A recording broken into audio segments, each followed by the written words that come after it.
CondoCast, o podcast do seu condomínio. Olá, pessoal, sejam muito bem-vindos ao 14º episódio do CondoCast, o podcast do seu condomínio. Eu sou a Carla e estou aqui com a Dani, Olga e Ali, e hoje nós vamos responder algumas perguntas que vocês enviam no nosso Instagram, no nosso YouTube, para tirar as dúvidas. Então, você que tem dúvida aí, fica ligado que pode ser a sua dúvida hoje respondida. Olga. Vou ler aqui. A síndica do meu prédio tem 3 apartamentos. É quase, sabe aquelas perguntas assim de prova? De prova. Tem 3 apartamentos. Outro proprietário tem 2 e eu tenho 1. Eles não querem fazer a manutenção do prédio, tipo pintura, arrumar o muro e nem mesmo o portão. A síndica diz que não vai arrumar nada porque não quer valorizar os apartamentos, porque a intenção é comprar os outros com preço baixo. Qual lei que eu uso para promover a melhoria do prédio? Porque eu acredito que ela está desvalorizando o meu apartamento também. Existe alguma coisa que me proteja? Nossa. Gente, que loucura. Eu até pensei, que triste, né? Alguém que já síndica maravilhosa. ter esse raciocínio assim de destruir as suas unidades, né? Porque é isso, se é edifício mesmo, a estrutura de todos, para desvalorizar. Benefício próprio, para depois começar a valorizar. Mas sendo bem objetiva, o que vocês acham? Diria primeiro para esse nosso seguidor que sim, a lei protege, porque a conservação é uma das tarefas, uma das responsabilidades do síndico. Manutenção, boa conservação, o zelo, né, o cuidado pelo condomínio. Isso lá, vamos citar um pouquinho de lei 1348 do Código Civil.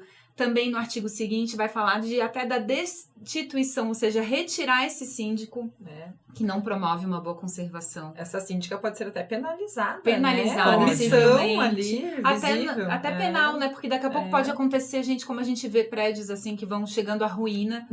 Mas não precisa nem esperar isso, né? Claro. Essa exigência da coletividade para que tenha uma conservação já pode acontecer até chamando uma assembleia, mesmo que não seja síndica, que esses outros condôminos consigam reunir uma assembleia para falar até dos reparos urgentes, necessários, né? E até aproveitando, vocês podem conferir mais detalhes no episódio Sindicomisso, o que fazer. É verdade. A gente já gravou sobre isso.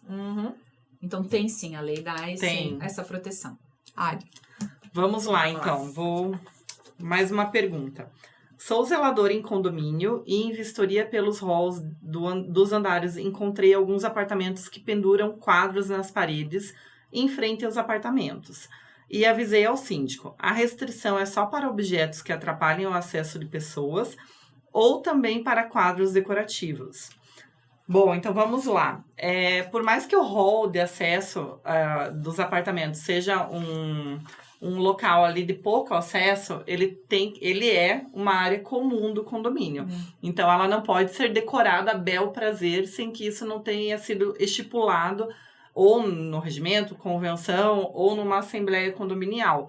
Então, pode parecer besteira, mas uma coisa é uma pessoa colocar um vasinho ali inofensivo, que não vai fazer diferença para ninguém, mas pensa se o seu vizinho de porta coloca aquela planta, aquele quadro horrível e você não é obrigado a conviver, porque realmente ali é uma área comum. Os símbolos religiosos, né? Exatamente. Também já tem muito já vai disso, né? De um conflito de interesses, né? E é muito comum a gente verificar esse tipo de solução em assembleias. Às vezes exatamente. Na convenção e no regimento não tem.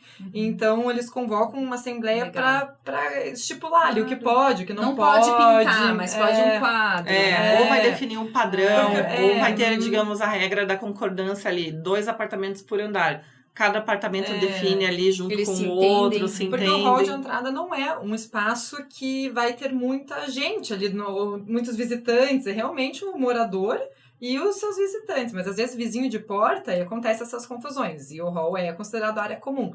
Então tem que ser cumprida as regras, né? Acontecendo muito do pessoal também se perguntar, mas pode colocar sapateira, bicicleta. Muito. Só que, e outra coisa assim bem fundamental pra gente pensar é a questão de segurança. Então, para não atrapalhar a circulação em caso de emergência, tudo isso, né? Acesso a extintor. Então, agora com a pandemia ainda o sapato fora do apartamento virou muito comum. Eu acho que teve uma tolerância pela questão que se estava se vivendo, pela circunstância, mas conversar com isso, sobre isso, assembleia, botar os pingos nos is, acho que vale a pena. Legal. Agora vou eu. Tem um contrato de um prestador de serviço assinado em 2018 pela síndica anterior, a qual foi substituída por outra síndica há 1 ano, e esse contrato não foi assinado pela síndica vigente. Então, tinha um contrato assinado e a atual não assinou. A pergunta é, esse contrato de 2018, esse lá de trás, assinado, tem validade jurídica? Vamos encerrar esse contrato agora e existe uma cláusula rescisória de 60 dias. É necessário o cumprimento da mesma? Então, veja, precisa analisar se tinha um prazo de duração nesse contrato que foi assinado, se era prazo determinado, se era prazo indeterminado, se existia alguma hipótese de rescisão antes ou alguma coisa assim que tenha dado um fim a esse contrato. Se não existir nada e ele ficar omisso, por exemplo, prazo indeterminado, ele continua em vigência até o momento da rescisão. Precisaria mesmo analisar, né, meninas? A gente não tem esse contrato aqui para analisar, né? Mas geralmente, acredito que pela situação aqui, deve ter uma cláusula de renovação automática nesse Porque contrato. quando é uma transição de um síndico para o outro, normalmente esses contratos permanecem em vigor. Então, não é porque assumiu um outro síndico, o contrato é com o condomínio. Naquele momento, quem assinou era quem representava o condomínio. Exatamente. Então, isso A gente até já falou isso em um episódio, claro. né? E se é uma prestação de serviço que tá valendo a pena, tá num bom valor, é bem executada, não tem por que querer marcar, né? O síndico deixar uma marca pessoal, não. Tudo agora é de novo. É que aqui, eu acho que a pergunta dela é se teria que cumprir essa cláusula rescisória de 60 dias. Se ele está vigente, sim, tá então, vigente. provavelmente sim. Pressupõe-se que está vigente esse contrato e se existe essa cláusula, ela precisa ser cumprida sim. E imagine se toda eleição de síndico desencadeasse na rescisão de todos os contratos vigentes. Não faz sentido nenhum. Então, se ele está vigente, não tem o que falar. Tem que cumprir o que está escrito ali, ponto final. Tá. Próxima, então, vamos lá.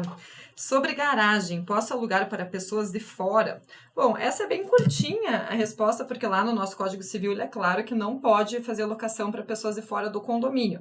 Porém, se a convenção e os condôminos decidirem pela maioria ali de que pode, daí pode.